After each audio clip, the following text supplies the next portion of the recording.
ప్రియ దేవుని సంగమా, GCM జీవగల దేవుని సంగమా, యూట్యూబ్ ద్వారా ఈ వాక్యాన్ని వింటున్న ప్రియులరా, మీ అందరికీ పునరుద్ధాన పండుగ శుభాలు, ఆశీర్వాదాలు మీకు మీ కుటుంబాలకు ఈ వాక్యాన్ని వింటున్న ప్రతి బిడ్డకు ప్రభు నిండాలుగా దయచేయుగాక.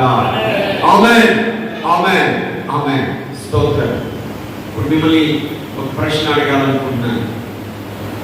బైబిల్ అంతట్లో మొట్టమొదటి పునరుద్ధానాన్ని గురించి ప్రవచించిన ప్రవక్త ఎవరు? బైబిల్ అంతటిలో అన్నాను. బైబిల్ మొదట్లో అనలేదు.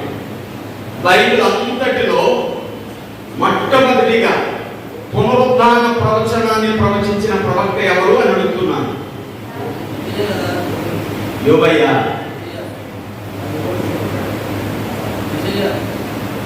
ఒకరు యెషయా అంటున్నారు, మరొకరు యోబు అంటున్నారు, మరొకరు దావీదు అంటున్నారు. స్తోత్రం. మీరు చెప్పేవన్నీ వాస్తవాలు. జకర్యా అంటున్నారు మరొకరు. ఈ నలుగురు ప్రవచించారు. వాస్తవమే, వాస్తవం. మీరు చెప్పింది వాస్తవం. ఈ నలుగురు పునరుద్ధానాన్ని గురించి ప్రవచించారు. అయితే ప్రియులారా, చారిత్రాత్మకంగా బైబిల్ వాస్తవం కాకుండా చారిత్రాత్మకంగా బైబిల్లో మొట్టమొదటి గ్రంథం ఏదయ్యా? చారిత్రాత్మకంగా యోబు గ్రంథం. దేవుని మహిమ కలుగును గాక. హల్లెలూయా. చారిత్రాత్మకంగా ఆది కాండం కంటే కూడా ముందు రాయబడిన గ్రంథం ఏదయ్యా? యోబు గ్రంథం. దేవుని మహిమ కలుగును గాక. మొట్టమొదటిగా పునరుద్ధానాన్ని గురించి ప్రవచించిన ప్రవక్త ఎవరయ్యా అంటే యోబు. దేవుని మహిమ కలుగును గాక. హల్లెలూయా. ప్రభు స్తోత్రం కలుగును గాక. పునరుద్ధానాన్ని గురించి ప్రవచించిన ప్రవక్త, దైవ సేవకుడు, ప్రియుల దేవుని చేత భూలోకమంతటిలో నాకు ఇష్టమైన భక్తుడని సాక్ష్యం పొందుకున్న భక్తుడు, సేవకుడు, ప్రవక్త ఎవరయ్యా అంటే దైవజనుడైన యోబు. దేవునికి మహిమ కలుగును గాక. హల్లెలూయా. ప్రభు స్తోత్రం కలుగును గాక. స్తోత్రం చెప్పండి. హల్లెలూయా. ప్రభువునికి మహిమ కలుగును గాక. దైవజనుడైన యోబు, దైవ సేవకుడైన యోబు, భక్తుడైన యోబు, ప్రవక్త అయిన యోబు. ఎందుకు ఈ మాటలు వాడాను? ఈ వాక్య ధ్యానం చేస్తున్నప్పుడు మీకు అర్థమవుతుంది. దేవునికి మహిమ కలుగును గాక. ప్రభు స్తోత్రం కలుగును గాక. బయట వారు చాలా శ్రద్ధాశక్తులతో వినాలి. కొంత సమయం ఈ వాక్య ధ్యానం అయిన తర్వాత మరలా మనం ప్రభు వల్ల ఆరాధనలోకి వెళ్ళబోతున్నాం. దేవునికి మహిమ కలుగును గాక. ప్రియులారా, లేఖనం చూడండి. పరిశుద్ధ గ్రంథంలోని యోబు గ్రంథం ప్రియులారా 19వ అధ్యాయం 23వ వచనం నుండి 27వ వచనం వరకు చదవాలని నేను కోరుతున్నాను. నా మాటలు వ్రాయబడవలనని నేనెంతో కోరుచున్నాను. అవి గ్రంథంలో వ్రాయబడవలనని నేనెంతో కోరుచున్నాను. అవి ఇనుప పొగరుతో బండ మీద చెక్కబడి సీసముతో నింపబడి నిత్యము నిలవలనని నేనెంతో కోరుచున్నాను. అయితే నా విమోచకుడు సజీవుడనియు తరువాత ఆయన భూమి మీద నిలుచుననియు నేను ఎరుగుదును. ఈలాగు నా చర్మము చీకిపోయిన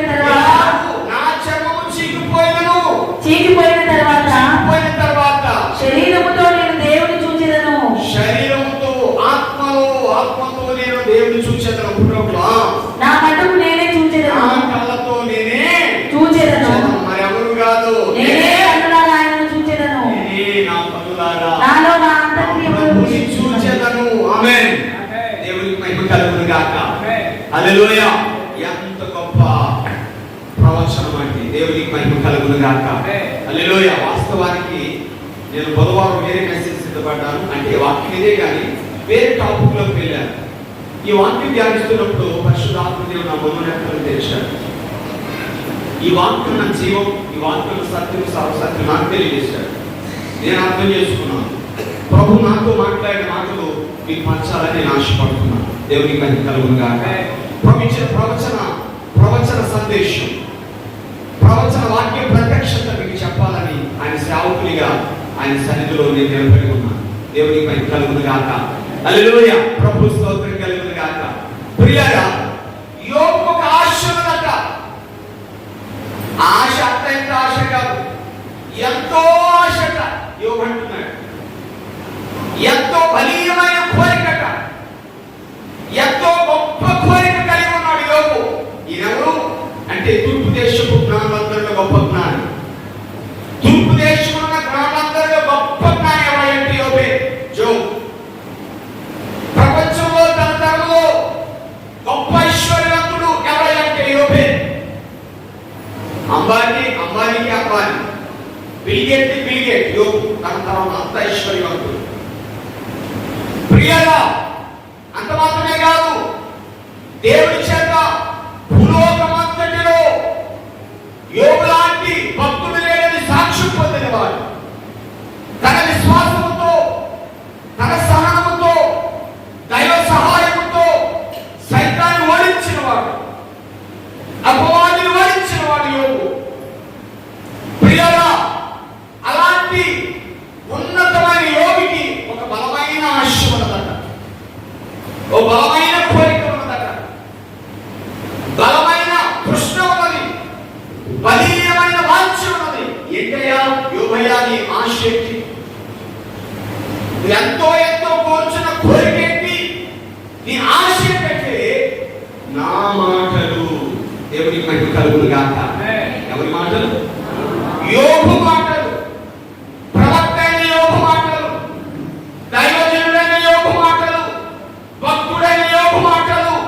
ప్రియులారా, అవి చెక్కబడిన రాతిపై శిలాశాసనముగా, ప్రియులారా, ఆ యొక్క శీసముతో పొదలబడి సదాకాలము నా మాటలు నిలవనని నేనెంతో కోరుచున్నాను. దేవునికి మహిమ కలుగును గాక. హల్లెలూయా. ప్రభు స్తోత్రం కలుగును గాక. ఈ పరిస్థితిలో మాట్లాడుతున్నాడు తెలుసా? నాలాగా నీలాగా ప్రశాంతముగా ఈ మాట్లాడుతున్నాడు. అన్నీ కోల్పోయాడు. కనీసం శరీరం, తన పైన శరీరం కూడా లేదు, చర్మం కూడా లేదు, చర్మం కూడా ఊడిపోయింది. బూడిదలో కూర్చొని చెమపీకుతో గీక్కుంటున్నాడు. కుటుంబాన్ని కోల్పోయాడు, ఆస్తిని కోల్పోయాడు, ఐశ్వర్యం కోల్పోయాడు, అన్ని కోల్పోయాడు, ఏమీ లేదు. ఈవెన్ ఆఖరికి తన దేహం మీద చర్మం కూడా లేదు, చర్మం కూడా పోయింది. అన్ని పోయిన ఆ సమయంలో, ఏమీ లేని జీరో ఉన్న ఆ సమయంలో యోబు యొక్క నిరీక్షణ ఎంత గొప్పదండి. దేవునికి మహిమ కలుగును గాక. యోబు యొక్క విశ్వాసం ఎంత గొప్పదండి. యోబు యొక్క నమ్మకం ఎంత గొప్పదండి. యోబుకున్న గొప్ప నిశ్చయత ఎంత గొప్పదండి. ఆయన గొప్ప నిశ్చయతతో పరిశుద్ధాత్మ పూర్ణుడై ఆ సమయం అంటున్నాడు, నా విమోచకుడు సజీవుడను, భూమి మీద ఆయన నిలుచుననియు నేనెరుగుదును. దేవుని మహిమ కలుగును గాక. అన్ని ఉన్నప్పుడు కాదు, అన్ని కలిగి ఉన్నప్పుడు కాదండి.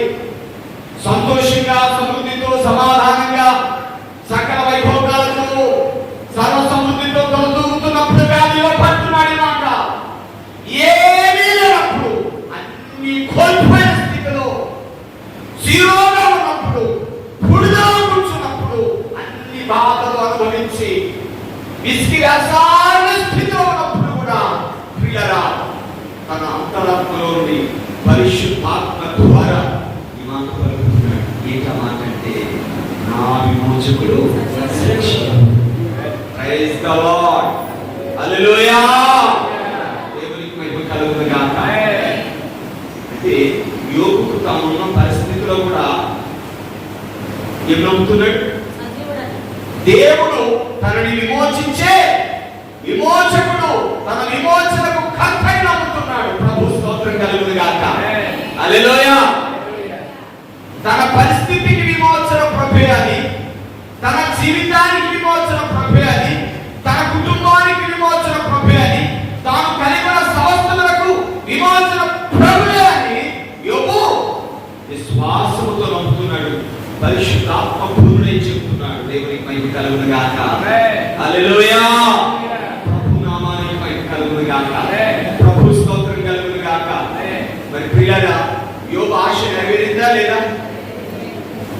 బైబిల్లో యోబు గ్రంథం రాయబడి ప్రియులారా ఇంచుమించు 6000 సంవత్సరాలు కావస్తా ఉంది. మరి యేసు పండుగ వస్తే ఈ మాట ప్రపంచంలో ఏదో చోట చెప్పబడుతూనే ఉంటుంది. దేవుడికి స్తోత్రం కలుగును గాక. కొందరు అర్థం చేసుకున్న వారు లోతుగా చెప్పొచ్చు, కొందరు ఆ వాగ్దానాన్ని ఎత్తిపట్టి చూపించవచ్చు. దేవుడికి స్తోత్రం కలుగును గాక. 6000 సంవత్సరాలు కావస్తున్న యోబు పుస్తకంలో, ఈ జీవ గ్రంథంలో యోబు ఆశించిన, యోబు కోరుకున్న, యోబు ప్రగాఢంగా దేవుని సన్నిధిలో ఆశించిన ఆ కోరిక నెరవేరిందా లేదా? దేవునికి మహిమ కలుగును గాక. బైబిల్ గ్రంథంలో రాయబడిందా లేదా? వాక్యం రాయబడింది. ఎంతకాలం ఉన్నది ఈ జీవ గ్రంథం? సదాకాలం ఉంటుంది. భూమి ఆకాశాలు గర్తించిపోతాయేమో కానీ ఈ వాక్యం గర్తించుకోదు. యోబు ఆశ నెరవేరింది. ఆయన ఎంతో ఎంతో ఎంతో ఆశపడిన ఆశ, జీవవాక్యం సదాకాలం నిలవాలని, తన జీవితంలో నుండి వచ్చిన ఆత్మీయ అనుభవం, తన బ్రతుకులోకి వచ్చిన ఈ వాగ్మూలం, ప్రియులారి స్టేట్మెంట్ సదాకాలం ఉండాలని యోబు కోరుకున్నాడు. తాను ఆశించిన రీతిగా జీవ గ్రంథంలో రాయబడ్డది. సదాకాలం ఈ జీవవాక్యము గణించి ఉన్నది. దేవునికి మహిమ కలుగును గాక. హల్లెలూయా. ఇది వాక్యం మాత్రమే కాదు, ఇది ప్రవచనం మాత్రమే కాదు, ఇది యోబు జీవితంలో నెరవేరిన వాగ్దానం కూడా. దేవునికి మహిమ కలుగును గాక. ఇప్పుడు ప్రకటించబడుతున్న వాక్యం ప్రవచనం యేసు ప్రభు జీవితంలో నెరవేరింది. యోబు జీవితంలో వాగ్దానంగా నెరవేరింది. భవిష్యత్తులో నెరవేరబోతున్న మనందరి జీవితాల్లో కూడా ఇది ఒక ప్రవచనం. దేవునికి మహిమ కలుగును గాక. హల్లెలూయా. ప్రభు స్తోత్రం కలుగును గాక. యోబు అంటున్నాడు, నా విమోచకుడు. యోబు దేవుడు విమోచించాడా లేదా? ఆయన పోయిన ఆరోగ్యం వచ్చిందా లేదా? మంచి ఆరోగ్యం వచ్చింది. పసిబిడ్డ లాంటి ఆరోగ్యం వచ్చింది. కోల్పోయిన కుటుంబం వచ్చిందా రాలేదా? భార్య ఇచ్చారు, బిడ్డలు, మరలా దేవుడి సంతానాన్ని ఇచ్చాడు. తాను కోల్పోయిన దానికి 2 అధికముగా దేవుడు ఆయనకి ఇచ్చాడు. ప్రభు సన్నిధిలో దేవుని బిడ్డగా, జీవగల దేవుని బిడ్డగా, దేవుని కొరకు ఏదైనా కోల్పోతే, క్రొత్త నిబంధన యోగుగా యోబమ్మగా నీవు ఉంటే, క్రొత్త నిబంధన యోగుగా యోబమ్మగా నీవు ఉంటే ఈ 7 ఉన్నది. దేవుడికి మహిమ కలుగును గాక. 100 ఉన్నది. యోగుకు 2 వచ్చింది పాత నిబంధన. మనకెంత ఉంది? 100 ప్రవేశిస్తాడు. ఆత్మ సంబంధంగాను, భౌతిక సంబంధంగాను, అన్ని విషయాలు కూడా తన చిత్తానుసారంగా 100 గ్రహించే దేవుడు మన దేవుడు. దేవునికి మహిమ కలుగును గాక. హల్లెలూయా. ప్రభు స్తోత్రం కలుగును గాక. యోబు అంటున్న మాట ఏంటి? నా విమోచకుడు. ప్రభు ఎవరు? నా విమోచకుడు అంటున్నాడు. ప్రియులారా, విమోచకుడు చాలా గొప్ప మాట. బైబిల్లో విమోచన అనే మాట ఎన్నిసార్లు రాయబడింది అంటే, పాత నిబంధనలో ప్రియులారా 46 సందర్భాలు 46 సార్లు రాయబడింది. పాత నిబంధన ఎన్నిసార్లు రాయబడింది? 46 సార్లు 46 సందర్భాల్లో నా విమోచన గురించి రాయబడింది. అంటే 40 సందర్భాలలో యేసయ్య ఏమై ఉన్నాడు? వారికి విమోచకుడిగా విమోచించాడు. పాత నిబంధన భక్తుల జీవితంలో. దేవునికి మహిమ కలుగును గాక. ఇంకా క్రొత్త నిబంధనలో ఎన్నిసార్లు రాయబడిందయ్యా అంటే చరిత్ర చెప్తుంది ప్రియులారా 2888 సార్లు విమోచన గురించి రాయబడింది క్రొత్త నిబంధన. చూడండి, పాత నిబంధనలో ప్రియులారా 46 సార్లు రాయబడితే, క్రొత్త నిబంధనలో ప్రియులారా మరి 2888 సార్లు విమోచన గురించి రాయబడింది. దేవునికి మహిమ కలుగును గాక. యేసయ్య రావడం ద్వారా విమోచన పరిపూర్ణం అయింది. బైబిల్లో ప్రియులారా విమోచన గురించి మరి 2934 సార్లు రాయబడింది. ఎన్నిసార్లు? 2934 సార్లు. అంటే మన జీవితంలో కొన్ని వందల వేల సార్లు విమోచన అవసరం. దేవుని పని కలుగును గాక. కొన్ని వేల పరిస్థితులు, కొన్ని వేల సందర్భాలలో మన జీవితంలో, కొన్ని వేల జీవిత పయనంలో విమోచన అవసరమైనది. దేహానికి స్వస్థశిక్షణ అవసరమైనది, పిల్లల మనసుకు అవసరమైనది, ఆత్మకు అవసరమైనది, వ్యక్తిగత జీవితానికి అవసరమైనది, ఉద్యోగ విషయం అవసరమైనది, వ్యాపార విషయం అవసరమైనది, చదువు విషయం అవసరమైనది, కుటుంబ విషయం అవసరమైనది, సేవ విషయం అవసరమైనది. అన్ని విషయాల్లో కూడా విమోచన చాలా చాలా అవసరం. దేవుని పని కలుగును గాక. హల్లెలూయా. ఎందుకు విమోచన అంటే ఏంటి? పౌలు చెప్తాడు చక్కగా. చూడండి ఒక మాట చూద్దాం. మరి మొదటి తిమోతిలకు రాసిన పత్రిక, మొదటి తిమోతిలకు రాసిన పత్రిక 2వ అధ్యాయం 5-6 వచనాలు చూస్తే అంటాడు, దేవుడొక్కడే, దేవునికి నరులకు మధ్యవర్తియు ఒక్కడే, ఆయన యేసుక్రీస్తును నరుడు. దేవుని పని కలుగును గాక. ఆయన మనందరి నిమిత్తం తనను తాను విమోచన క్రయధనముగా అర్పించుకొనెను. దేవుని పని కలుగును గాక. హల్లెలూయా. దేవుడొక్కడే, ఈ విశ్వానికి సార్వభౌముడు దేవుడు, సర్వశక్తిమంతుడైన ప్రభు యెహోవా దేవుడు ఒక్కడే. ప్రియులారా, ఈ ఒక్కడే దేవుడు, ఒక్కడే దైవత్వం కలిగిన దేవుడు. దైవత్వంలో ఒక్కరైన, త్రిత్వంలో ఒక్కరైన దైవ కుమారుడైన దేవుడే నరుడై దేవునికి నరుడమైన మనకు మధ్యవర్తిగా ఎవరు వచ్చారు? యేసయ్య వచ్చాడు. దేవునికి మహిమ కలుగును గాక. దైవత్వంలో ఒక్కరైన, త్రిత్వంలో ఒక్కరైన యేసయ్య పిల్లల దైవత్వాన్ని విడిచిపెట్టి నీలాగా నాలాగా మనుష్య రూపాన్ని దాల్చి నరుడిగా భూలోకానికి వచ్చి దేవునికి మనకి ఏమయ్యాడు? మధ్యవర్తి అయినాడు. దేవునికి మహిమ కలుగును గాక. హల్లెలూయా. మధ్యవర్తి అయినాడు. దేవునికి స్తోత్రం. ఎందుకు మధ్యవర్తిత్వం? దేవునికి మనకు మధ్యవర్తిత్వం ఎందుకు? మధ్యవర్తి ఎందుకు? రాయబారి ఎందుకు అంటే ప్రియులారా, దేవునికి మనకున్న బంధం ఏమైంది? యేసయ్య రక్తమునకు తెగిపోయింది. దూరమైన ఎందుకు దూరమైనామంటే, ఉదాహరణకు ఒక ఎగ్జాంపుల్, పుట్టిన ప్రతి మనిషి 100 కోట్ల రూపాయలు అప్పు పడ్డాడు. ఒక మాటలో మనకు అర్థమయ్యే భాషలో చెప్పాలంటే 100 కోట్ల రూపాయలు అప్పు పడ్డాడు.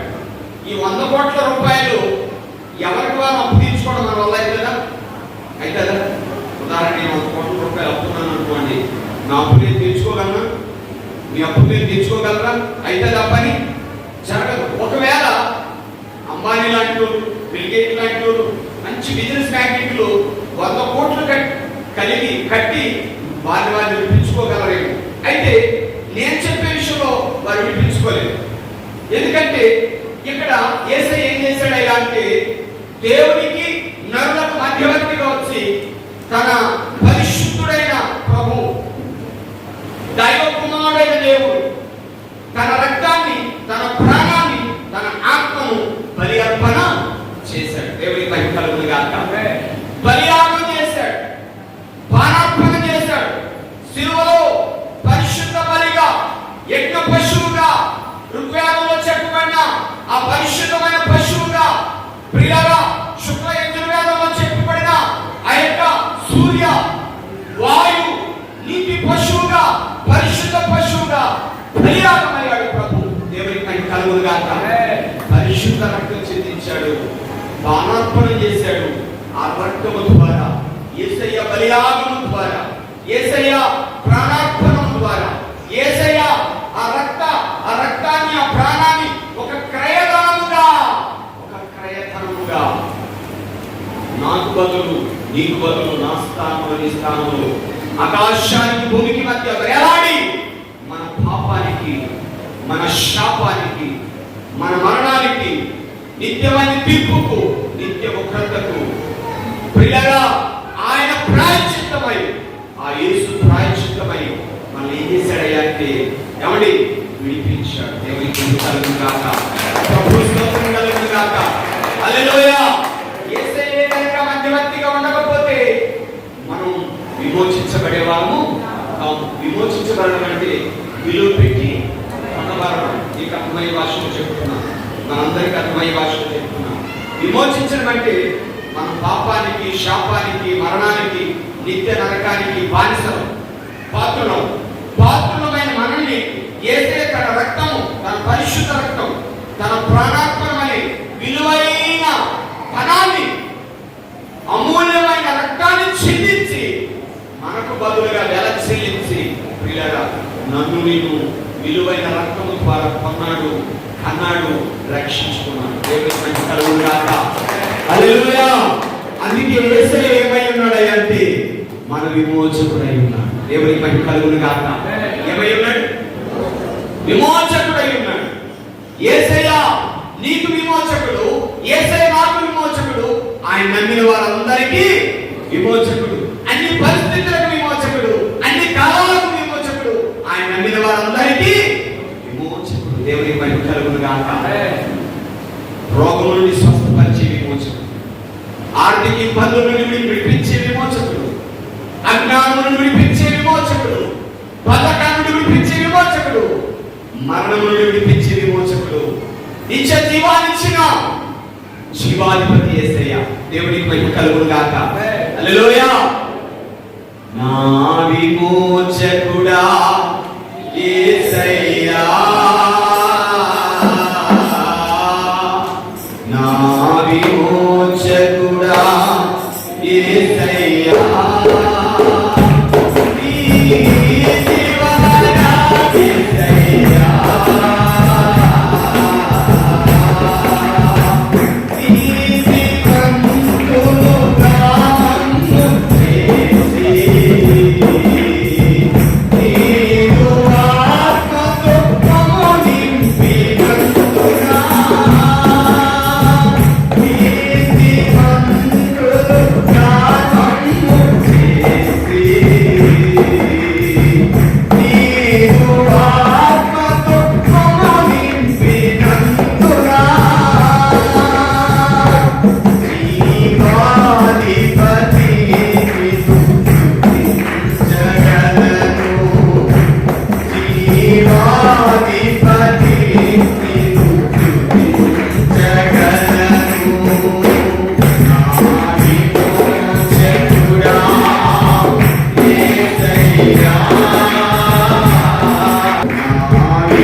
ఎంపీటీసీతో మాట్లాడితే, నాయకులతో మాట్లాడితే ఎంతో గొప్పగా భావించేవాడు. వారిని కలవాలని, వారితో మాట్లాడాలని, వారితో స్నేహం కలిగి ఉంటే బాగుంటుందని ఎంతో గొప్పగా భావించేవాడంట. అవును, ఒక మనిషిగా అటువంటి భావన కలిగి ఉంటుంటారు. అయితే ప్రభు చేత విమోచించబడిన తర్వాత, పరిశుద్ధాత్మ సన్నిధి చేత నింపబడిన తర్వాత ఆ బిడ్డ కనిపించిందట, ఆయన కనిపించిందట. వారితో సహవాసం చేసిన దానికంటే కూడా యేసయ్యని ఆరాధించినప్పుడు, యేసయ్యని మహిమపరిచినప్పుడు, యేసయ్య వాక్యాన్ని ధ్యానించినప్పుడు, ఆయనతో గడిపినప్పుడు కలిగే ఆనందం, ఆ సంతోషం అంతా ఇంత కాదు. దేవుని హల్లెలూయా. యేసు రక్తంలో విమోచించబడిన తర్వాత, పరిశుద్ధాత్మ చేత ముద్రించబడిన తర్వాత, జీవవాక్యం చేత నింపబడిన తర్వాత, ప్రియులారా యేసుతో సహవాసం చేస్తున్నప్పుడు నీకు కలిగే ఆనందం అంతా ఇంత చెప్పనవసరము కాని ఆనందాన్ని, సంతోషాన్ని తన ఆత్మ ద్వారా, జీవవాక్యము ద్వారా, తన సన్నిధి ద్వారా ఆ జీవగల దేవుడు మనకు అనుగ్రహించాడు. దేవుని పైన కలుగును గాక. హల్లెలూయా. అంటే యోబు ఎవరు చూశారు? ఎవరు చూశారండి? నా విమోచకుడు అంటున్నాడు. ఆ బూడిదలో కూర్చొని ఎవరు చూశాడు? యోబు ఆత్మ ద్వారా. ఏ దేవుని? యేసయ్యని చూశాడండి. ఆ బూడిదలో కూర్చున్న యోబుకు దర్శనం వచ్చింది. యేసయ్య శిలువ యాగంలో రక్తం కారుతున్న ఆ యొక్క శిలువ యాగమైనటువంటి పరార్పణముగా పోయబడుతున్న ఆ శిలువ యాగమైన సర్వలోక విమోచకుడైన ఆ యేసయ్యను శిలువ యాగములో చూచాడు కనుకని ఆయన అంటున్నాడు, నా విమోచకుడు సజీవుడు అంటున్నాడు.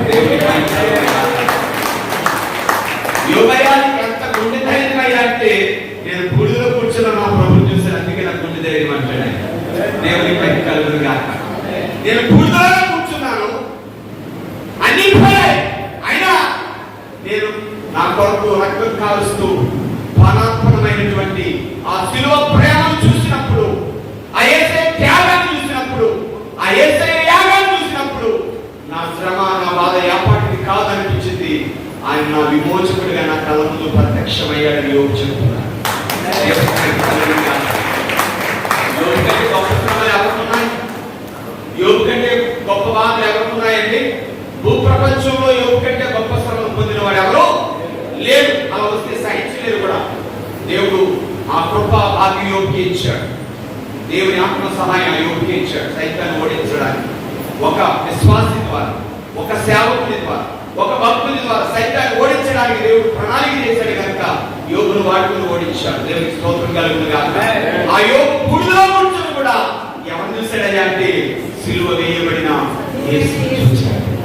హల్లెలూయా. ఎప్పుడు చూశాడు?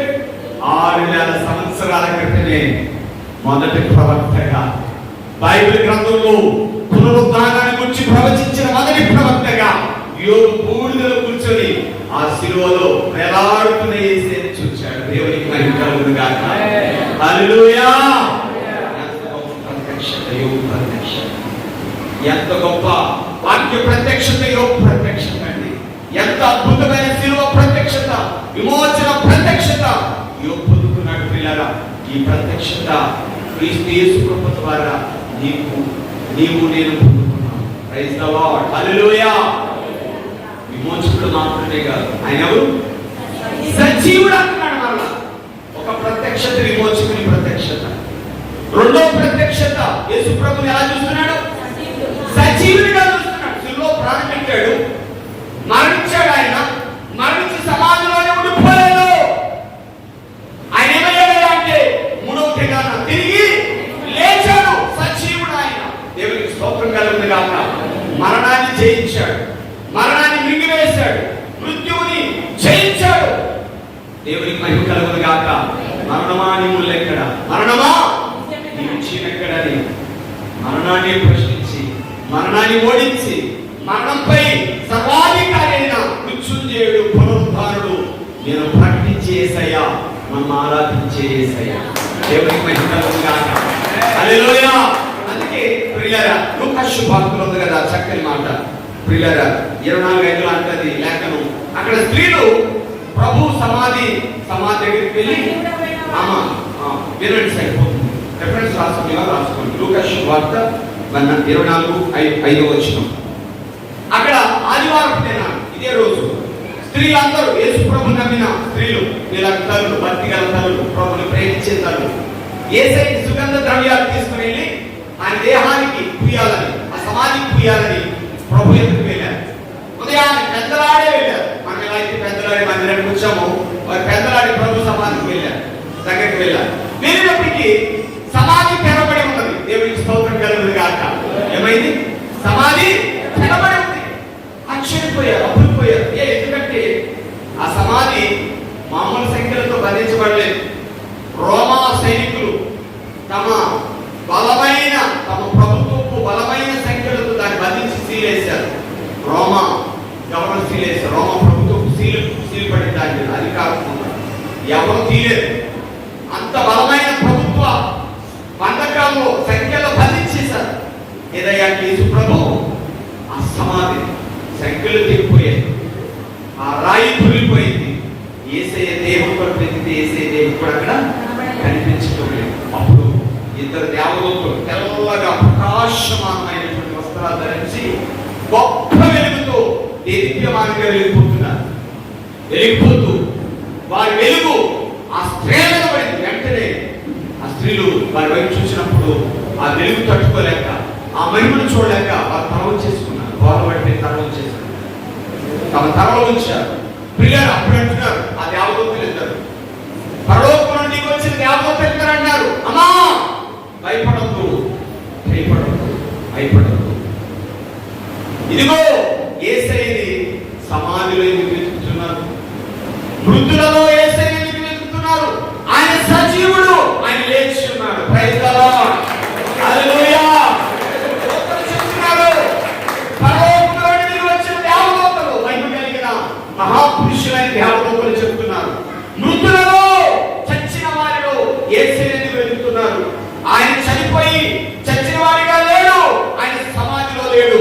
ఆయన మృత్యుని జయించాడు, మృత్యువుని జయించాడు, ఆయన మరణాన్ని జయించాడు, ఆయన పాతాళాన్ని ఓడించాడు, పరదేశిని తన నిత్య సన్నిధికి తీసుకుని వెళ్ళాడు.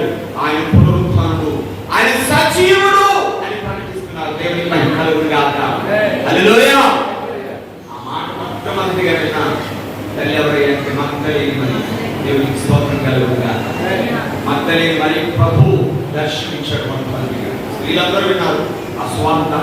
యేసే మొట్టమొదటిగా దర్శనం పొందుకున్న తల్లి ఎవరైతే మగ్దలేని మరియ. మరియకు పునరుత్థాన సువార్త అందించాడు ప్రభు. ప్రేమించడం యేసయ్య. దేవునికి మహిమ కలుగును గాక. మొదటి పునరుత్థాన సువార్త, పునరుత్థాన పండుగ సువార్త, యేసయ్య పునరుత్థాన సువార్త పురుషులు కాదలేదు, శిష్యులు కాదలేదు.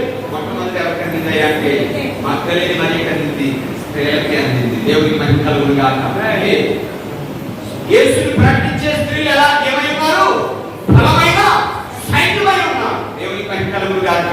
ప్రభు కొరకు మీరు బలమైన సైన్యం తల్లి. Praise God. దేవునికి మహిమ కలుగును గాక, హల్లెలూయా. మీరు బలమైన సైన్యం అమ్మ. ప్రభు కొరకు బలమైన సైన్యం, బలహీనమైన సైన్యం కాదు. మీరు ప్రభు కొరకు ఏమై ఉన్నారు? బలమైన సైన్యమై ఉన్నారు. ప్రభు బలాన్ని కలిగిన సైన్యం. దేవునికి స్తోత్రం కలుగును గాక, హల్లెలూయా. యేసు సజీవుడని స్త్రీలు, మగ్దలేని మరియ స్త్రీలు చూసిన తర్వాత, ఆ ప్రత్యక్షత పొందుకున్న తర్వాత మొదటిగా చూసిన వ్యక్తి ఎవరైనా పేరు ప్రభుని. తరువాత శిష్యులు 11 మంది శిష్యులు. తరువాత ప్రియుల తోమా లేని కనుక తోమా కూడా ఆ పునరుత్థాన ప్రత్యక్షత దొరికింది. తర్వాత యమాయి గ్రామానికి వెళ్తున్న ఇద్దరు యేసయ్య కనిపించాడు, వారితో మాట్లాడాడు. తరువాత ప్రియుల 500 మంది కనబడ్డాడు. తరువాత 40 దినాలు యేసయ్య అందరికి కనబడుతూ అపోస్తల కార్యం ప్రియుల మరి 1వ అధ్యాయం 4వ వచనం చెప్పిన రీతిగా అందరికి కనబడుతూ యేసయ్య తన ప్రమాణాలను, తన రుజువులను చూపిస్తూ, తన గాయాలను చూపిస్తూ, తన కార్యాలు రుజువు చేస్తూ యేసు సజీవుడిగా తను రుజువు చేసుకున్నాడు. దేవునికి మహిమ కలుగును గాక. యేసు సజీవుడని, ఆయన జీవించుచున్న దేవుడని, ఆయన మరణాన్ని మింగివేసిన మహనీయుడని, పునరుత్థానుడని, సజీవుడై రుజువులు చూపించిన సజీవుడు, సర్వశక్తిమంతుడు, మనం ఆరాధిస్తున్న యేసయ్య. దేవునికి మహిమ కలుగును గాక, హల్లెలూయా. ప్రభు నామానికి మహిమ కలుగును గాక, ప్రభు స్తోత్రం కలుగును గాక. మరణాన్ని జయించి యేసయ్య అంటున్నాడు.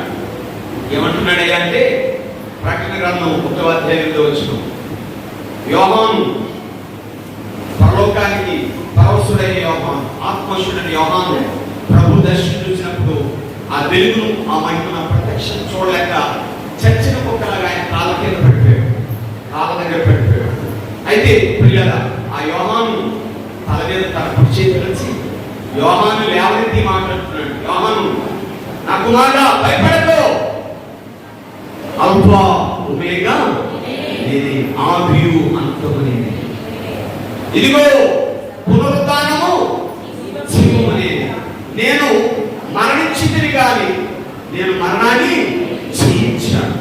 మరణపు తాళపు చెవులు నా చేతిలో ఉన్నాయి, నేను సదా జీవిస్తున్నానని ప్రభు చెప్తున్నాడు. దేవునికి మహిమ కలుగును గాక. ఆది అంతము నేనే. ఇదిగో మరణించితిని గాని మరణాన్ని జయించి తిరిగి లేచి ఉన్నాను. మరణం యొక్క తాళపు చెవులు నా చేతిలో ఉన్నాయి, పాతాళము మరణం యొక్క తాళపు చెవులు నా చేతిలో ఉన్నాయని ప్రభు చెప్తున్నాడు. దేవునికి మహిమ కలుగును గాక. మరణం పైన అధికారం కలిగిన వాడు, పాతాళం పైన అధికారం కలిగిన వాడు, సైతాన్పై అధికారం కలిగిన వాడు, సర్వ సృష్టిపై అధికారం కలిగిన వాడు సజీవుడైన యేసయ్య. దేవునికి మహిమ కలుగును గాక, హల్లెలూయా. ప్రభు స్తోత్రం కలుగును గాక. ఈ సందర్భం నాకు చాలా ఇష్టం. ఈ వాక్యం చదివేటప్పుడు మళ్ళా ఈ సందర్భం నాకు జ్ఞాపకం వచ్చింది. ముగ్గురు మిత్రులు ఉన్నారు, స్నేహితులు. ఒకరు హైందవ సోదరుడు, ఒకరు ముస్లిం సోదరుడు, ఒకరు క్రైస్తవ సోదరుడు. ముగ్గురు మంచి స్నేహితులు అన్నమాట. హిందూ సోదరుడు అంటున్నాడు, రే మాకు ఒక సమాధి ఉన్నదా, ఆ సమాధి ఆంధ్ర రాష్ట్రంలోని బాగా గుర్తింపు పొందిన సమాధి, ఆ సమాధి దగ్గరికి మేము అప్పుడప్పుడు వెళ్తుంటాం. ఆ సమాధి ఏదయ్యా అంటే బ్రహ్మం గారి సమాధి. ఈ బ్రహ్మం గారి సమాధి కాలజ్ఞానం రాసిన వాడు ఆయన సమాధిలోని ఆయన తన కాలాన్ని ముగించాడు. ఆయన మహనీయుడు, మహాజ్ఞాని అంటూ చెప్తూ తన మతాన్ని గురించి గొప్పగా చెప్పాడు. దేవుడికి స్తోత్రం కలుగును గాక. బ్రహ్మం గారు కూడా బైబిల్ చదివినట్లు ఆధారం. బ్రహ్మం గారు బైబిల్ చదివారు. ప్రకటన గ్రంథం చదివి ప్రకటన గ్రంథాన్ని వాడి భాషలో తన భాషలోకి మార్చి కొన్ని అంశాలు ఆయన చెప్పారు. మంచి వ్యక్తి ఆయన, మంచి కృషి. దేవుని స్తోత్రం కలుగును గాక. హల్లెలూయా. బ్రహ్మం గారి సమాధి మన బ్రహ్మం గారి మఠంలోనే ఉంది, మన కడప జిల్లాలోనే ఉంది. దేవుని స్తోత్రం. నేను కూడా వెళ్ళాను, చూశాను. నేను కూడా వాక్యం చెప్పడానికి వెళ్ళినప్పుడు ఆ బ్రహ్మం గారి సమాధి దగ్గరికి వెళ్ళాను, చూశాను. మంచి క్లైమేట్. దేవుని స్తోత్రం కలుగును గాక. ఆ ప్రాంతంలో స్వార్థం చెప్పారు, వాక్యం చెప్పారు. దేవుని స్తోత్రం కలుగును గాక. ఆ ఊరు ప్రైజ్ గా కోర్టును ఏర్పాటు చేసుకుంటారు. పిల్లగా తర్వాత ముస్లిం సోదరుడు అన్నాడు, ఒరే నీకే కాదురా మాకు ఉంది, మాకు కూడా సమాధి ఉందిరా, మక్కా సమాధి. మరి జీవితంలో ఒకసారి నేను వెళ్తారా ఆ సమాధి దగ్గరికి, ఆ సమాధి దగ్గరికి వెళ్ళి ప్రార్థన చేసుకుంటే మాకు పుణ్యం వస్తుంది, మీరు కళ్యాణం అవుతాం అని ఆయన కూడా గొప్పగా చెప్పారు. చెప్పి చాలా సంతోషంగా చెప్పారు. ఎన్నో లక్షలు ఖర్చు చేసి వెళ్తా ఉంటాం, మేము వ్యాఖ్య చేస్తాం, అయితే మేము పవిత్రమైనట్టు మాకు నమ్మకం అని చెప్పాడు. చాలా సంతోషమని సంతోషపడ్డాడు. క్రైస్తవుడు మౌనంగా ఉన్నాడు, ప్రభునందు బిడ్డ మౌనంగా ఉన్నాడు. ఒరే నాకు బ్రహ్మంగారి సమాధి ఉంది, మరి నాకేమో మక్కా సమాధి ఉంది, మరి ఏ సమాధి లేదేరా అన్నాడు. ఇద్దరు మరి మాకు కూడా ఉందరా, మాకు కూడా ఉంది. అయితే మా సమాధి యేసయ్య సిలువేయబడి చనిపోయి సమాధి చేయబడిన సమాధి, యేసయ్య దేహాన్ని సమాధి చేసిన సమాధి ఇప్పుడు తెరవబడి ఉందరా అని చెప్పాడు. హల్లెలూయా. ఇప్పుడు తెరవబడి ఉందరా సమాధి. ఆ సమాధి పైన యేసయ్య తిరిగి లేచి ఉన్నాడు, ఆయన సజీవుడు, ఆయన పునరుద్ధారణకు రాయబడి ఉందరా అని చెప్పాడు. అన్ని సమాధులు మూయబడి ఉన్నాయి, యేసు సమాధి తెరవబడి ఉన్నది. హల్లెలూయా.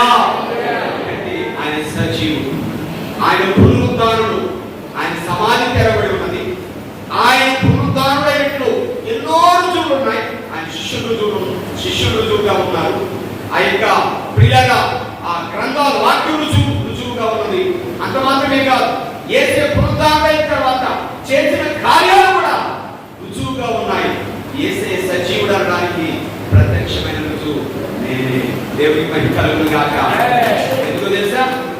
కరోనాలో నేను చనిపోవచ్చు, నా ఊపిరి నా స్వాధీనం లేదు, ఆగిపోయే పరిస్థితి వచ్చింది, ఊపిరి పోయే పరిస్థితి వచ్చింది, నా బ్రీతింగ్ నా స్వాధీనం లేదు, ఇక నేను చనిపోతానని నా మనసు నాతో చెప్తుంది. నేను చేసిన ప్రార్థన, ప్రభా నీవు సజీవుడు, నన్ను రక్షించుకోవాలి, నువ్వు నన్ను బ్రతికించు, నీ సాక్షిగా నన్ను నిలబెట్టు, నీ సజీవమైన స్వార్థాన్ని ప్రకటిస్తాను, నేను సహాయం చేయవా అని ప్రార్థన చేస్తాను. ఆ సజీవుడు నన్ను సజీవు లెక్కలో నిలబెట్టాడు. సజీవుడైన యేసుని ఈ దినాన్ని ప్రకటించే భాగ్యం నాకు నీకు అనుగ్రహించాడు. హల్లెలూయా. యేసు సజీవుడు అనడానికి ప్రత్యక్షత ఏంటి? మన పాపం నుండి విమోచించబడ్డాం, మన శాపాల నుండి విడిపించబడ్డాం, మన బంధకాల నుండి విడిపించబడ్డాం, మన సమస్యల నుండి విడిపించబడ్డాం, మరణం నుండి కూడా మనం విడిపించబడ్డాం. మనమే ప్రభువు కొరకు ఏమై ఉన్నాం? సజీవ సాక్షులమై ఉన్నాం. దేవునికి మహిమ కలుగును గాక. హల్లెలూయా. యేసు సజీవుడు, నేను సజీవుడు. చెప్పండి, నాలో సజీవుడని చేసి ఉన్నాడు, నాలో సజీవుడని చేసి ఉన్నాడు. నేను సజీవుడను, నేను సజీవుడను, నేను సదాకాలం యేసుతో జీవిస్తాను. నేను సజీవుడను, సదాకాలం నా యేసుతో సర్వయుగములలో సజీవుడవు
కరెంటుని సృజించిన సృష్టికర్తని సృజించిన శక్తి, సర్వశక్తి, పరిశుద్ధాత్మని శక్తి మనలో ఉన్నది. ప్రైజ్ గాడ్, హల్లెలూయా.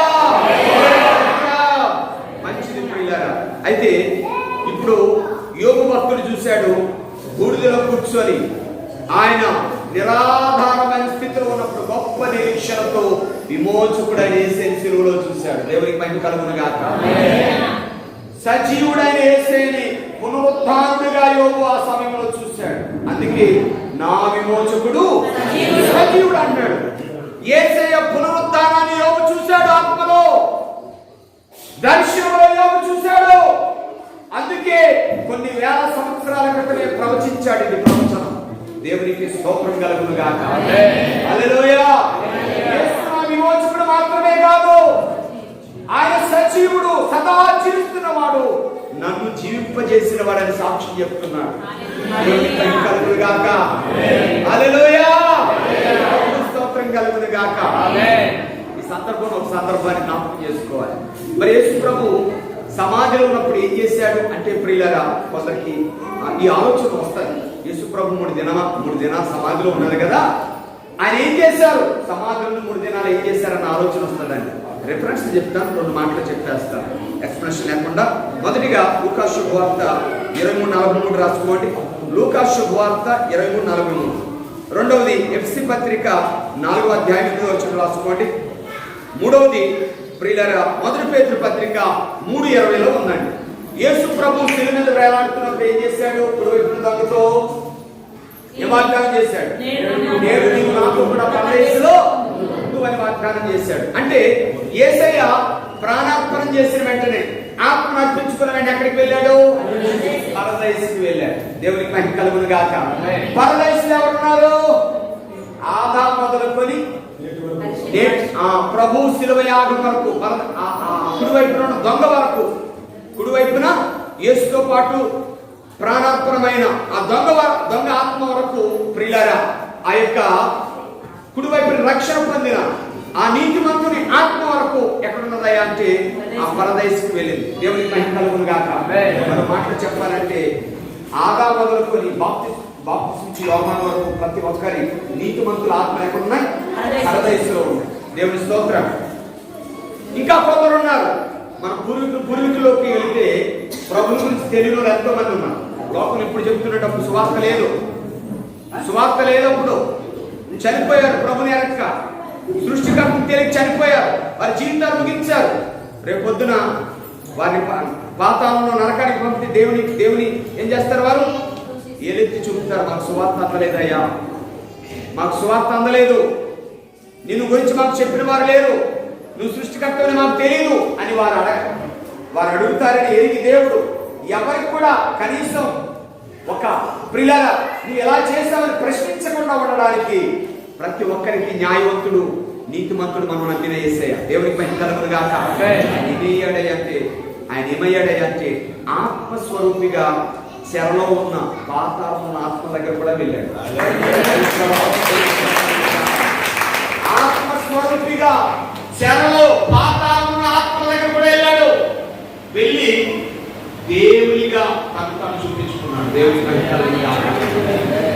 దేవునిగా సజీవునిగా సర్వశక్తివంతునిగా, దేవదేవునిగా తనను తాను చూపించుకున్నాడు, ప్రకటించుకున్నాడు. అప్పుడు ఏమండి ఆ చెరలో ఉన్న ఆత్మలు అనేక మంది ప్రభువును నమ్ముకున్నారు. దేవుని స్తోత్రం కలుగును గాక. మొదటి విధేయుల దగ్గరికి వెళ్ళాడు. విధేయులు పరదేశంలో ఉన్నవారు. అవిధేయుల దగ్గర కూడా వెళ్ళారు. అవిధేయులు పాతాళంలో ఉన్నవారు. అవిధేయుల దగ్గర కూడా వెళ్ళి ప్రియులారా వారికి కూడా సువార్త చెప్పి విధేయులైన వారిని ఆ పాతాళంలో ఉన్న వారిని పరదేశం తెచ్చి ఆ పరదేశం నుండి అక్కడికి వెళ్ళాడయ్యా అంటే ఎఫెసీ 4 ప్రకారం ఆ చెరగా పరలోకానికి మధ్య ఆ 3వ ఆకాశానికి తీసుకుని వెళ్ళాడు. దేవుని మహిమ కలుగును గాక. ఆకాశం మహాకాశానికి పైన ఏదుందయ్యా అంటే పరదేశం ఉందని లేఖనం చెప్తున్నారు. దేవుని మహిమ కలుగును గాక. ఇప్పుడు ప్రభు నమ్మి నిద్రిస్తే ఎక్కడికి వెళ్తాం? పరదేశం వెళ్తాం. ప్రభు నమ్ముకుంటే ఎక్కడికి వెళ్తారు? పాతాళానికి వెళ్తారు. ఎక్కడికి పాతాళం? భూమికి వెళ్తాం. దేవుని స్తోత్రం కలుగును గాక.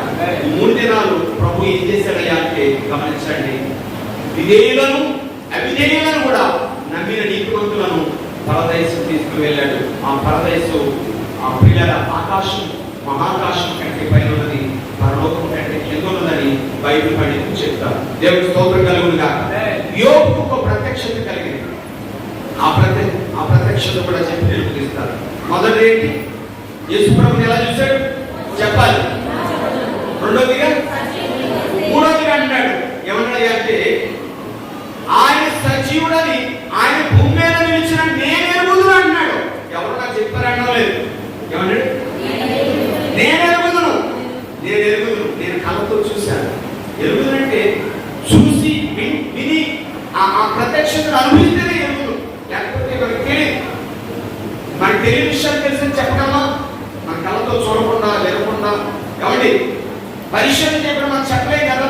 యోబు యేసు ప్రభువుని విమోచకునిగా చూశాడు, సజీవునిగా చూశాడు. అంత మాత్రమే కాదు, ఆయనను నేను ఎరుగుదును, ఆయన భూమి మీద నిలిచిన నేను ఎరుగుదును. తర్వాత అన్నాడు ఈ శరీరము చీకిపోయినను నేను దేవుని చూచెదను. ఈ శరీరంతో కాదు, ఆత్మతో మహిమా శరీరంతో నా ప్రభుని చూచెదను. వేరొకరు చూసినట్లు కాదు, ఎవరో దూరం నుండి చూసినట్లు కాదు, ఆత్మలో ఆత్మస్వరూపముతో పునరుద్ధాన శరీరముతో మహిమా శరీరముతో నా కళ్ళతో నేను నా ప్రభుని చూచెదను. దేవుని మహిమ కలుగును గాక. యోబుకు ప్రత్యక్షత వచ్చింది. ఏ ప్రత్యక్షత? రాకడ ప్రత్యక్షత. దేవుని మహిమ కలుగును గాక. విమోచన ప్రత్యక్షత పొందాడు యోబు. సజీవుడని ప్రత్యక్షత పొందాడు యోబు. మూడవది రాకడ ప్రత్యక్షత కూడా పొందాడు. దేవుని మహిమ కలుగును గాక. సువార్తలు ప్రాముఖ్యమైనది. విమోచన సువార్త పాపిని నీతిమంతునిగా పరిశుద్ధునిగా చేస్తుంది. సజీవమైన సువార్త శక్తి కలిగిన వ్యక్తిగా నిలబెడుతుంది. రాకడ సువార్త ప్రభువు రాకడకు సిద్ధపడుతుంది, పరలోకంలో నిలబెడుతుంది. దేవుని మహిమ కలుగును గాక. అందుకే పౌలు అంటాడు, మంచి ముగిస్తున్నాను పిల్లలు. పౌలు అంటున్నాడు ఏమన్నాడు అంటే మొదటి తెస్సలోనిక పత్రిక 4వ అధ్యాయం 16వ వచనం నుండి 17వ వచనం చూస్తే ఆర్భాటముతోను ప్రధాన దూత శబ్దముతోను దేవుని బుర్రతోను పరలోకములోని ప్రభు వచ్చును దిగవచ్చును. ప్రభువునందు మృతులైన వారు మొదలు లేదురు. ఆ మీదట మనము ప్రభుని ఎదుర్కొందుము, సదాకాలం ప్రభువుతో కూడా ముందుము. దేవునికి మహిమ కలుగును గాక. ఎంత చక్కని మాట. ప్రభువునందు నిద్రించిన వారు యోబు లేకపోతున్నాడు. ప్రభువు వచ్చినప్పుడు పితరులైన ఆదాము, అబ్రహాం, దావీదు, ప్రియర, ఏలియా, ఎలీషా, యోబు వీరందరూ ఆ ప్రభువునందు నిద్రించిన భక్తులందరూ మధ్యాకాశానికి వేసేద్దరు రాబోతున్నారు. మొట్టమొదటి నీవు నేను చూడడం, వాళ్ళే చూడబోతున్నారు ప్రభుని. హల్లెలూయా. ప్రభుని చూడబోతున్నారు. ప్రభు మహిమలోనికి మారబోతున్నారు. యేసయ్యను చూసి కన్ను తీరా చూసి ప్రభులో ఆనందించబోతున్నారు. యేసయ్య లాగా మారిపోబోతున్నారు. దేవునికి మహిమ కలుగును గాక. వారు పునరుద్ధానులైన తర్వాత, వారు మహిమాశ్చర్యం ధరించిన తర్వాత నూతన నిబంధన భక్తులమైన మనం సమాధుల నుండి లేచి ప్రభుని ఎదుర్కోబోతున్నాం. దేవునికి మహిమ కలుగును గాక. ఒకవేళ ప్రభు అక్కడ ఇప్పుడే ఆసనమైన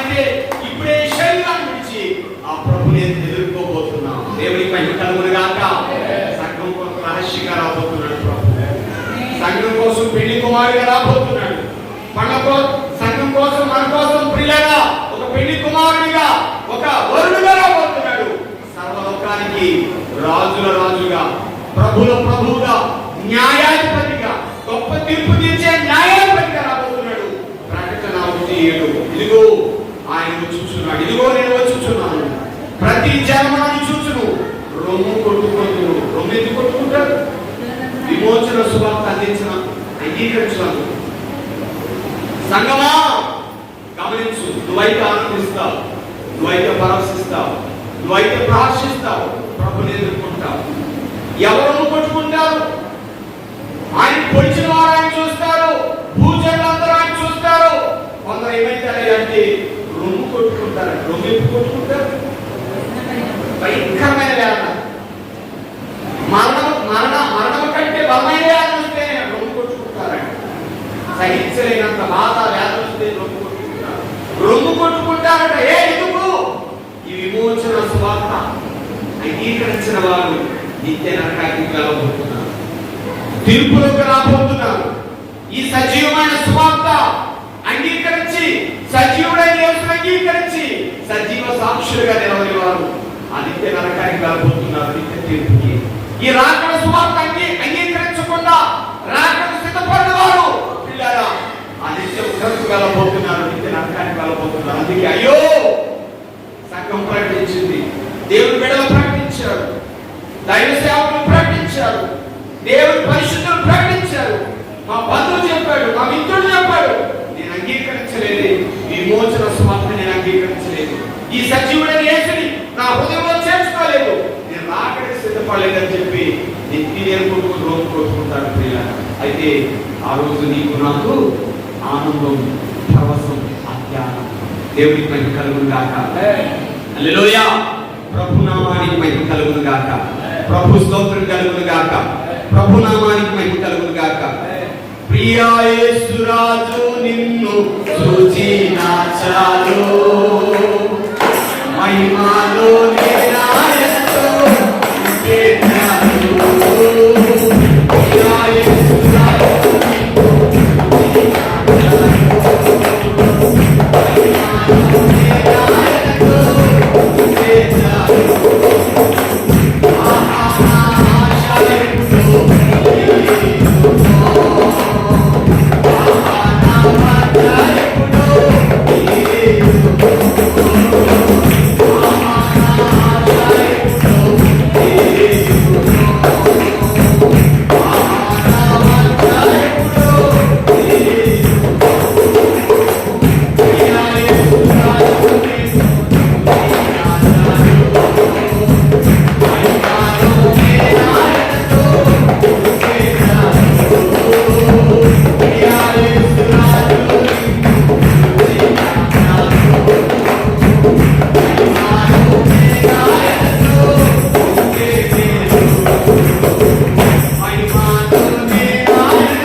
విమోచకునిగా ప్రభుని చూశాడు.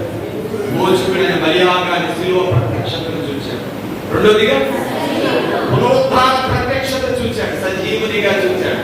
మరణాన్ని జయించి సమాధిని ఓడించి లేచిన సజీవుడైన యేసుగా చూశాడు. నాలుగోది, మూడోది రాబోతున్న రారాజుగా, మహిమా స్వరూపుడైన మహాదేవునిగా, ప్రియులరా ప్రభుల ప్రభుగా, దేవాది దేవునిగా, రాకడ రారాజైన యేసురాజుగా యోగు చూస్తాడు. దేవునికి మహిమ కలుగును గాక.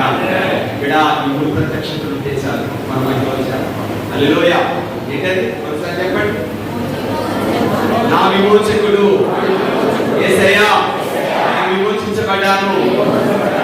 సజీవుడైన యేసయ్యా నాలో ఉన్నాడు, నేను సజీవ సాక్షిని. నా ప్రభు రాజుల రాజుగా, ప్రభుల ప్రభుగా రాబోతున్నాడు. నేను రాకడికి సిద్ధమవుతున్నాను. మహిమ శరీరంతో, అక్షయ దేహంతో, నా కళ్ళతో, నా కన్నులారా యేసును మారుతాను.